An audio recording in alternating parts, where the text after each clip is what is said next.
Hello, I'm Uban Rascaban, and welcome back to Spellforce Platinum Edition. We are now going to conclude with putting this human worker inside this gem slot. Close your inventory. Destiny awaits. Let's go. Follow the path to the bindstone. Shall not fail. So he's telling us to go over to this spine stone, activate it. Select the bindstone and activate it using the action bar. Should your character perish, you will not have to repeat the whole journey. I shall not fail. That can be quite annoying, having to come from up here, or if you do not even You grab can it from travel up from here. one bindstone to another bindstone you have already activated.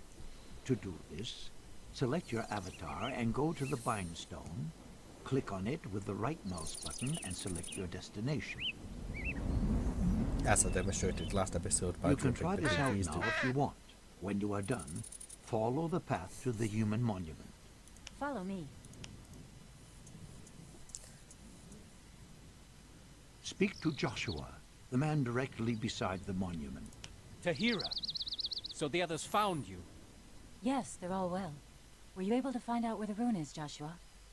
In the orcs' camp. I think it is in possession of their leader. Be careful, those beasts are tough.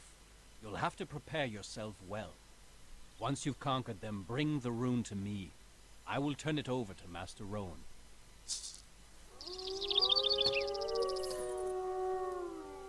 Okay. You should now have received a quest.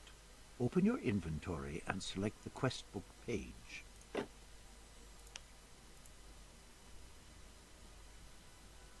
In the middle of the window, you will see all your current uncompleted quests, and on the right, a detailed view of the currently selected quests. You have received the quest, The Lost Rune. When you click on this quest, the individual steps of this quest will appear on the right. Already completed steps will be displayed darkened. When you hold the mouse pointer over one of these individual steps, a help window will additionally appear in the lower left in case you have forgotten something. Close your inventory.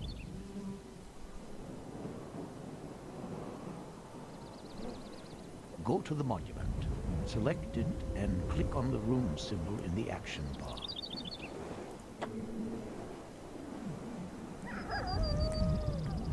The moment you occupy a worker monument, things get serious. Normally, when enemies discover your newly established settlements, they will do all they can to destroy you as quickly as possible.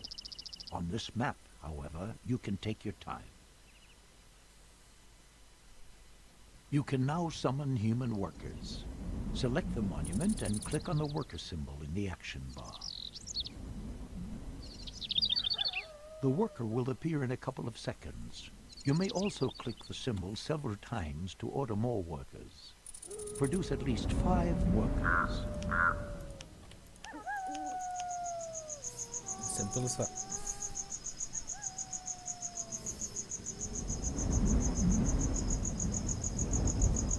Sadly, there are some trees over there.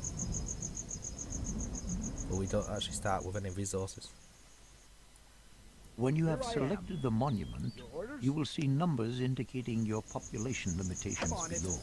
The upper number indicates how many workers of this race you currently have, and the maximum number you are allowed to have. At present, you can produce up to 20 workers. The maximum number of workers increases when you construct larger headquarters. On the upper right, you will now find a portrait for human workers. Here I am. The number indicates how many human workers are currently not doing the job. You can select a free worker with a click on the portrait button. Workers can collect different resources depending on their race. Human workers can chop trees, collect stone, or mine ore. To the left of the monument, you will find a stone quarry, and to the right, an ore deposit. The next forest is located to the west. To have workers collect a resource, select one or more workers and then click with the right mouse button directly on a tree, a stone, or an ore deposit. I'm on it. Only workers may figure in this selection. That way. On the top edge of the screen, you will see the amount of resources you already have acquired. You can use resources to construct buildings or summon combat units to a monument. Break's over. Time for work.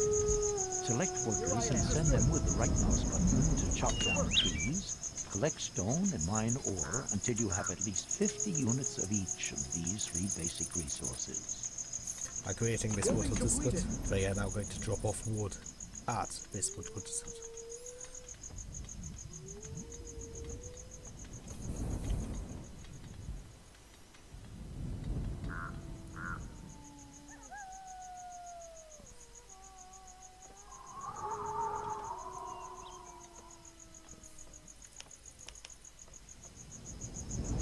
Let's send down Avatar to explore down here and see what awaits us.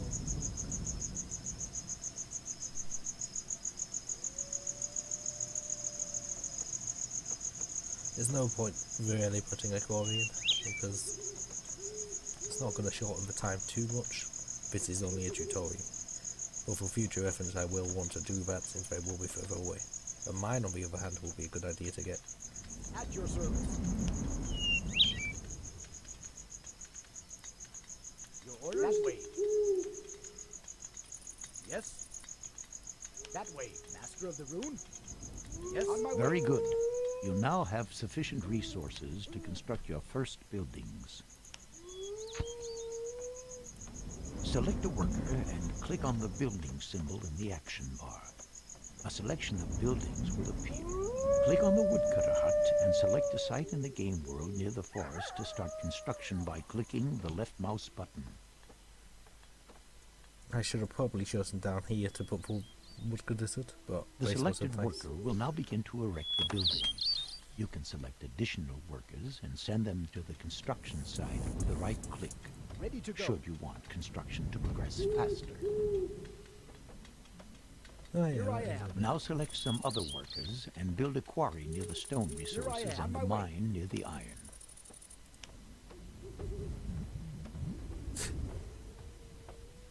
It's a little As good shame as I can done. only build it there because I built that in a bad place. In each of these resource buildings, up to 5 workers can advance to the status of so-called craftsmen. Craftsmen have different clothing and special tools, and are twice as efficient as simple workers. When you select a finished building, then you can see how many craftsmen are already assigned to this building in the selection window.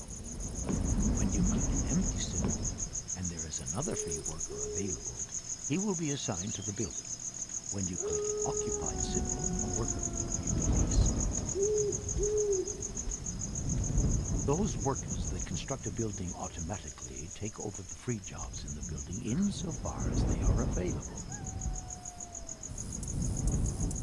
When you send a worker to a building with the right mouse button, you can fill free jobs. We'll be done. This way, workers who, for example, chop down trees, will automatically look for free jobs in woodcutter houses and start doing them in a short time.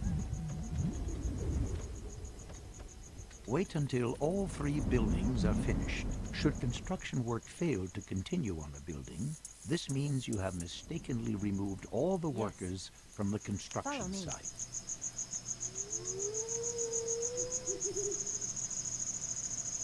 Now your resources should increase much faster. Keep an eye on the individual stocks and, if necessary, assign your workers to other jobs. In order to recruit a larger army, you will need food. Humans are very flexible and are able to catch fish, hunt or breed animals, and grow grain. In the area surrounding your base, you will find a number of animals. Build a hunting lodge to gather food. Additionally, construct a small headquarters so that you will have up to 30 workers at your disposal. You can put the flags down for waypoints so your men will travel over there.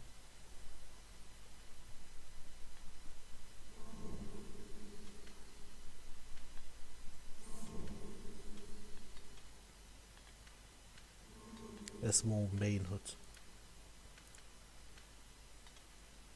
Oh, right, that must be just for At your units. service. I can click on all over here to select all 5 Understood. idle men anyway. Here we go. I told you about the small mistakes in for printing.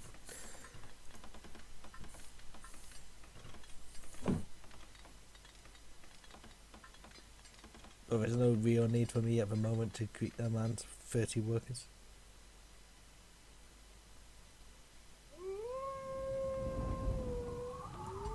Yes, now.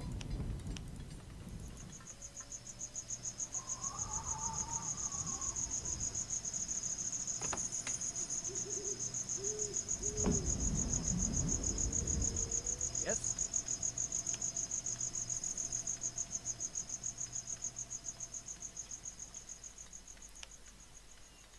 Let's get cracking then.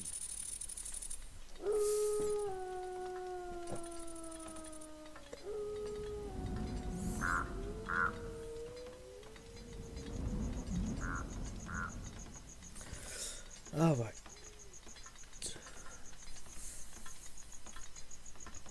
Building completed. You can send up to 5 workers to the hunting lodge to collect food faster. The amount of the food you have stored determines the maximum size of your army. The flags on the buildings show you whom the buildings belong to and if workers are currently active in this building. If you look carefully, you will see that the lake behind the human monument is full of fish. There are also some berry bushes on the bank of the lake, but these serve exclusively as food for elves. That's for berries, not for fish. Now you should do something to defend your settlement. Build 2 towers in the area around the stone slabs, as enemies might come from this direction. So here.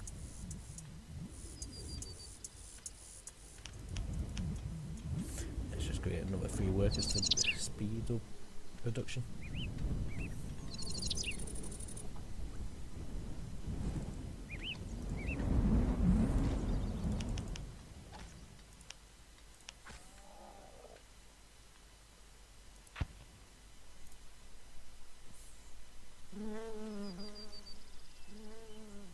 I'm ready. Follow me.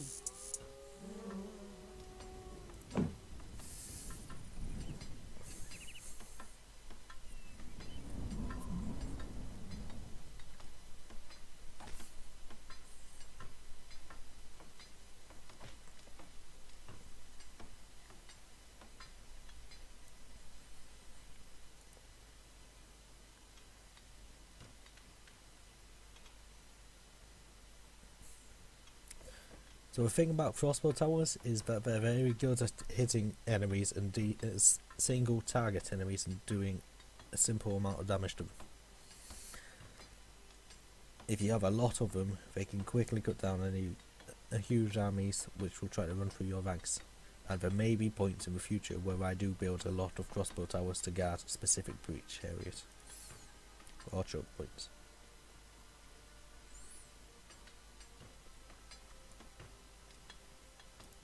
They also have a fair amount of health. They are buildings.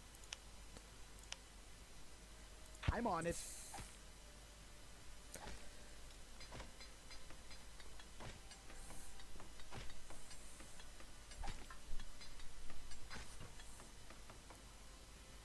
So that's what I mean. That's the only place enemies can really come from, apart from.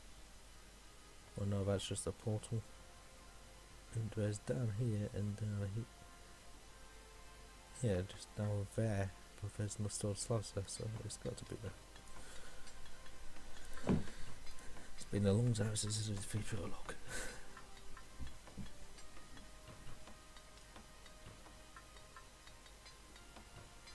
Primarily because on my old computer, there used to be a bug which actually stopped you from getting any further on said prologue.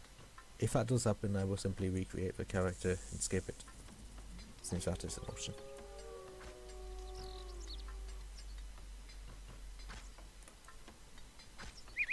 Building completed. Some goblins are attacking your settlement. You will soon hear an alarm signal and see a red symbol on the overview map indicating the site of the attack. Defend your town with your avatar. We're under attack. Yes. That way. No problem. I'm on it. Here. Lone warriors, stand by me. Go back. Quickly now. Into the range of a crossbow tower. You see, they just do a standard amount of damage. Enemy. Fairly Beware. fast fire rate. Not ridiculously slow. I shall not follow me. Quite good. Excellent. The attack has been thwarted. By the way, whenever you hear an alarm signal, you can use the space bar to immediately switch to the site of the action. That includes him when it was. If your A while towers ago. are damaged, you can have them repaired. Select one or more workers for the job and click with the right mouse button on the damaged structure. You can not only summon workers at a human monument, but also human warriors and mages. Single warriors summoned at the human monument will not be as strong as your avatar or your hero. With sufficient resources, however, you can produce whole armies. Now it is time to build an army. Firstly, Ready to go. you will need to construct a forge.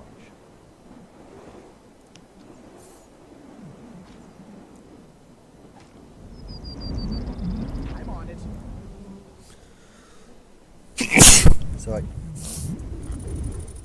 Sorry about that.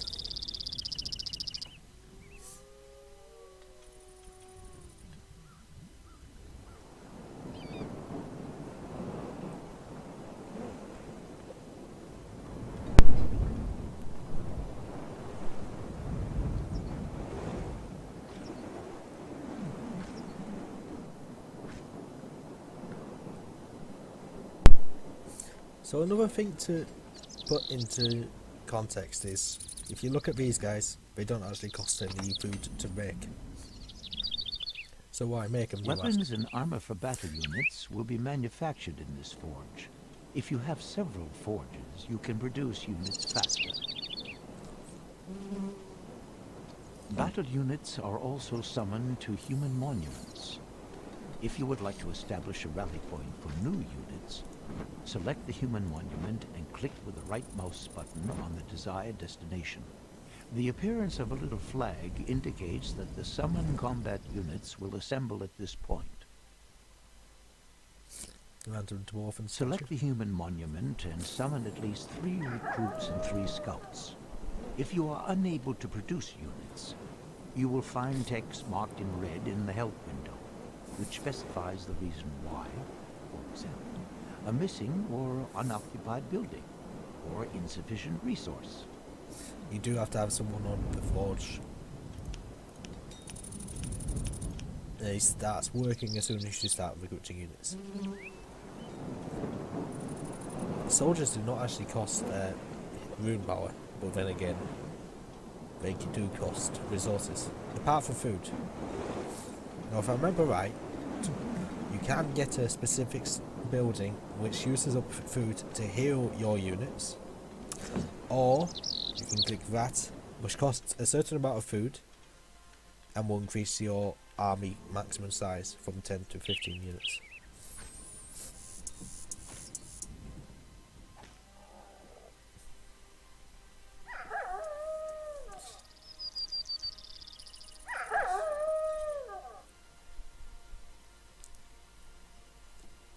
The orcs have their own scouts always on the lookouts for enemies. If one of these scouts discovers your settlement or your warriors, he will return to his headquarters and sound the On alarm. my command. Let's go.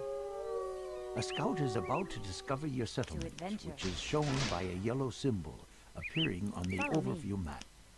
Destroy the opponents before they can get away. At your service. Attack! Very well. Close the ranks. Awaiting your orders. Right away, sir.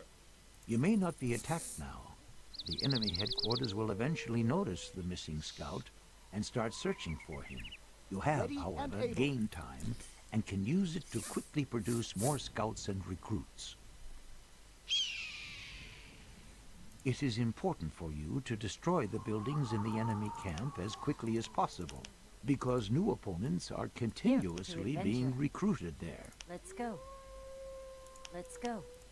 To produce a larger army, you will need larger quantities of food. Select your human monument.